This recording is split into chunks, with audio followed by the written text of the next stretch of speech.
చినమిలిపాడు గ్రామ శివారు వడ్డిగూడెం. మరి ఈ రోజున నూతన సంవత్సర వేడుకల్ని ఎంతో ఆనందంగా గడుపుకోవాల్సిన కుటుంబం రాత్రి సుమారు 9:45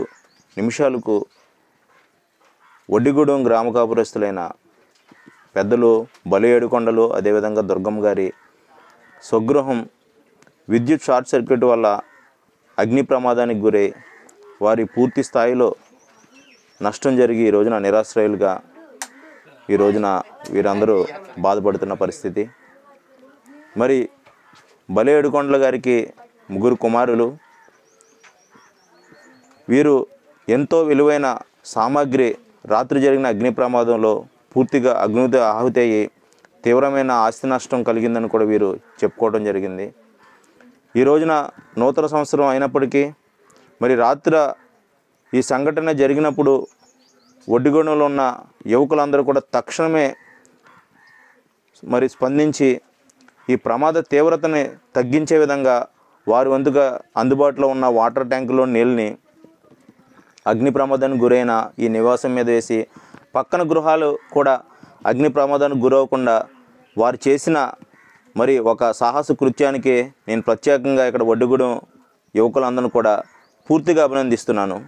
అదేవిధంగా బలియేడుకొండల గారి మరి ఇటువంటి పరిస్థితిని చూసి పెద్దలు మరి ఎవరైతే ఉన్నారో ఏడుకొండల నాగరాజు గారు, వెంకటేశ్వరరావు గారు, అదేవిధంగా మా సోదరులు ప్రేమానందం గారు, బలే నరేష్ గారు, ఆమోస్ గారు, వీరందరూ కూడా ఈ కుటుంబానికి ఒక భరోసా ఇచ్చేటట్లుగా ఈ రోజున జనవరి 1 వేడుకలు నాయకుల దగ్గర వెళ్ళి శుభాకాంక్షలు తెలియజేయవలసింది అయినప్పుడు కూడా ఈ కుటుంబానికి ఆసరాగా ఉంటూ వీరు ఇక్కడికి స్పందించి ఇక్కడికి రావడం కూడా వారికి కూడా ప్రత్యేక ధన్యవాదాలు తెలియజేసుకుంటున్నాం.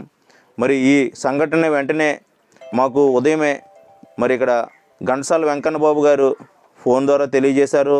అదేవిధంగా మా సోదరులు ఇంటి ప్రేమానందం గారు కూడా అన్న ఇలా బలియేడుకొండల గారి గృహం రాత్రి జరిగిన అగ్ని ప్రమాదానికి గురై వాళ్ళు తీవ్రంగా నష్టపోయారన్న, మనం వెళ్ళి వారిని పలకరించి మన వంతు సహాయం చేయాలి సంస్థ తరపున అన్న వెంటనే తప్పకుండా తమ్ముడు అని చెప్పేసి నేను ముందుగా ఇక్కడికి వచ్చి వీళ్ళని పరామర్శించి వెంటనే వీళ్ళకి మా అంబటి రమేష్ స్వచ్ఛంద సేవా సంస్థ ద్వారా అగ్ని ప్రమాద బాధితులకు అందించే మా వంతు సహాయాన్ని అందించే విధంగా ఇక్కడ రావడం జరిగింది.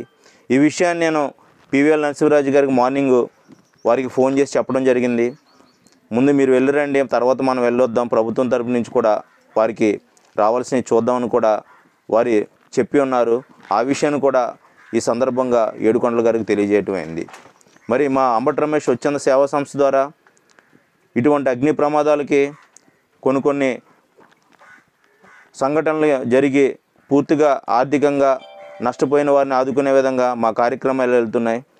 ఈ రోజున బలియేడుకొండల గారికి, దుర్గమ్మ గారి కుటుంబం మరి రాత్రి జరిగిన అగ్ని ప్రమాదంలో విలువైన వస్తువులు టీవీ, రిఫ్రిజిరేటర్లు, బీరువాలో ఉన్న మరి క్యాషు, అదేవిధంగా బంగారు ఆభరణాలు, చాలా విలువైన వస్తువులు కూడా వీరింట్లో పెద్దవారు కాబట్టి కుటుంబానికి యజమాని కాబట్టి ఈయన గృహంలోనే ఉంటాయి. అవన్నీ కూడా పూర్తిగా అగ్నికి దాహుదైనవి. మరి ఈ రోజున మా అంబటి రమేష్ స్వచ్ఛంద సేవా సంస్థ తక్షణ సహాయంగా వారికి 2 కేజీల రైస్ బ్యాగ్, అదేవిధంగా వస్త్రాలు కూడా లేని పరిస్థితిలో ఉన్నందుకు వస్త్రాలు, నిత్యావసర వస్తువులు, అదేవిధంగా ఒక 5,000 నగదును కూడా మేము వారికి అందజేయాలనే సంకల్పంతో ఇక్కడికి వచ్చాము.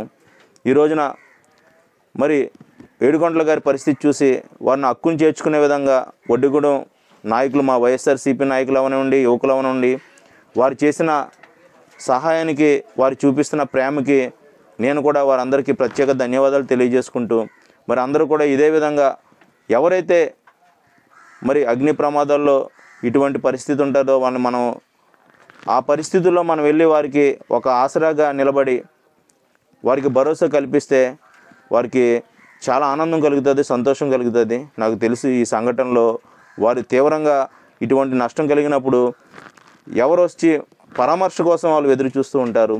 ఇవన్నీ మామూలుగా ఈ రైస్ బ్యాగ్స్ అవనివ్వండి, ఈ పక్కన పెట్టిన వాళ్ళకి హక్కును చేర్చుకుని మేమున్నామని చెప్పేసి ఒక భరోసా ఇవ్వటం ఈ రోజున మంచి కార్యక్రమాన్ని కూడా ఈ సందర్భంగా తెలియజేసుకుంటూ మరి మా వంతు అంబటి రమేష్ స్వచ్ఛంద సేవా సంస్థ తరపున చేస్తున్నాం. అదేవిధంగా వైఎస్ఆర్సీపీ పార్టీ తరపున కూడా పివిఎల్ నరసింహరాజు గారి దృష్టిలో పెట్టాం. వారు కూడా వారి తరపున సహాయం అందిస్తామని కూడా చెప్పి ఉన్నారు. అదేవిధంగా ప్రభుత్వం నుంచి రావాల్సిన ఎవరైతే బాధితులు ఉన్నారో వారికి ప్రభుత్వం నుంచి రావాల్సిన ఆర్థిక సహకారాన్ని కూడా అందించేటట్లు కూడా మేము తగు ఏర్పాట్లు కూడా చేస్తామని ఈ సందర్భంగా తెలియజేసుకుంటూ, మరి ఇక్కడికి వచ్చిన పెద్దలకి, యువకులకి, మన బలి ఏడుకొండల గారి కుటుంబం తరపున ప్రతి ఒక్కరు కూడా ప్రత్యేక ధన్యవాదాలు తెలియజేసుకుంటూ ముగిస్తున్నాను.